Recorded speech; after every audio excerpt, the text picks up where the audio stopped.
Sa tuwing kasama ang barkada, para bang wala kayong mga problema. May asaran, malakas na tawanan, at di nawawala ang babae sa kwentuhan.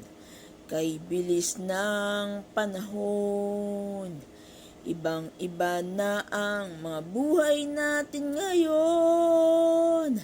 Nakakamiss ang samahan, mga tunay mong kaibigan, barkadahang walang kapantay, magkaiba man ang mga buhay. Kamis ang barkada, kailan muling magkikita, barkadahang walang iwanan, sa lungkot man o sa kasiya.